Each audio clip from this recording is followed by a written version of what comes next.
Inilah Melaka yang sangat hebat. Jadi digambarkan oleh Portugis. Kotanya sangat kuat.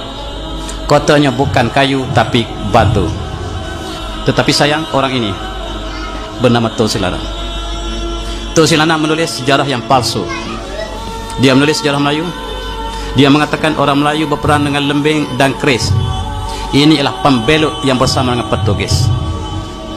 Inilah yang tali barut Portugis, yang sama-sama berjuang untuk Portugis dan ditangkap oleh tentera Aceh dan dibawa ke Aceh, yang sepatutnya dibunuh tetapi diampunkan. Akhirnya dia bertobat di Aceh menjadi orang yang baik.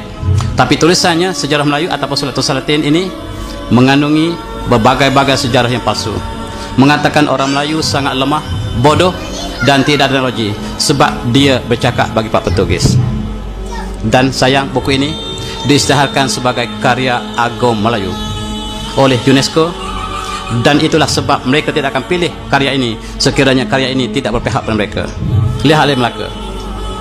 Kalau kapal yang dipamerkan di tepi Sungai Melaka itu kapal siapa? Kapal Portugis. Itulah pengkhianat sentiasa berada dulu, kini dan selama-lamanya. Kita lihat bagaimana apabila jatuhnya Melaka, maka seluruh umat Islam bersatu, termasuk kerajaan Aceh, kerajaan Osmaniyah datang untuk membebaskan Melaka. Tetapi pengkhianatnya adalah kerajaan Johor, Pahang, Lingga, Riau. Inilah pengkhianat yang belum dicatatkan dalam sejarah.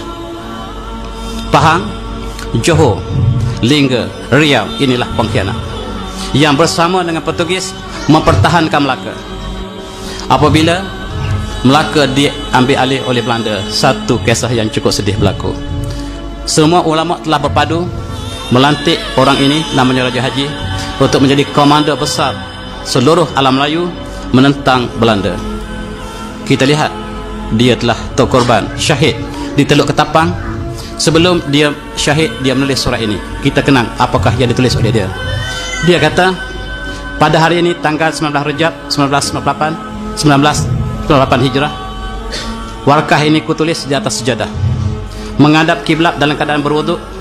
Setelah selesai doa dan doa panjang untuk sekalian umat Melayu. Al-Quran di sebelah kananku, kitab Dalail Akhirat di sebelah kiriku, badik besaka di pinggangku. Sungguh demikian, aku amat menyadari bahawa terdapat di kalangan armada perang Melayu yang aku satukan, dan PP ini terdapat golongan Melayu yang menjadi musuh dalam selimut, berwajah Melayu, berhati Belanda. Usahlah ditanya bagaimana aku mengetahui, kerana tahu di angin turun naik. Apabila Allah menghendaki terjadi satu perkara, maka tiada siapa yang dapat mengelaknya. Dia mengumpulkan seluruh tentera di Asia Tenggara untuk menentang Belanda.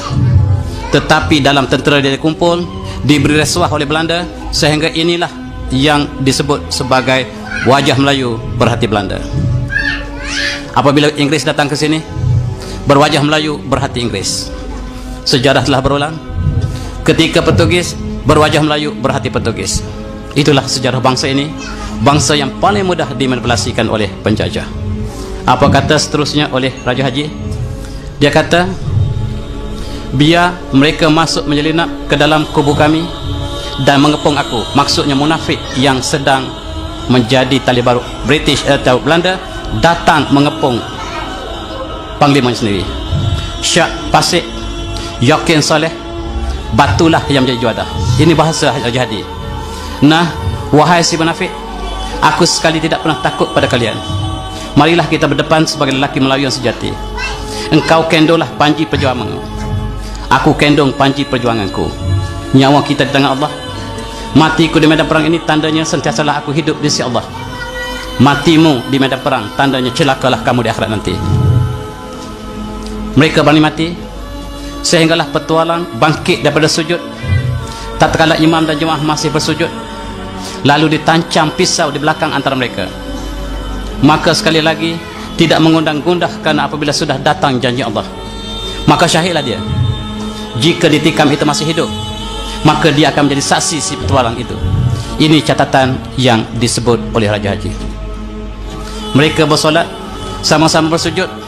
Sujud mereka panjang, kawan sebelah bangun tikam kawan sebelah, seluruh mati. Itulah pengkhianatan yang menyebabkan Raja Haji kalah. Raja Haji sempat menulis di atas sejadah, menulis warakah ini. Dia kata di akhirnya, sekiranya perjuangan aku ini benar, wahai ilahi, kekalkan tulisan aku ini, butakanlah mata Belanda daripada melihat tulisan aku ini, supaya tulisan aku ini sampai kepada seluruh orang Melayu yang datang kemudian. Barangkali perjuangannya benar, sampai pada kita, saya salin menunjukkan perjuangannya lah dikhianati oleh bangsa yang sendiri.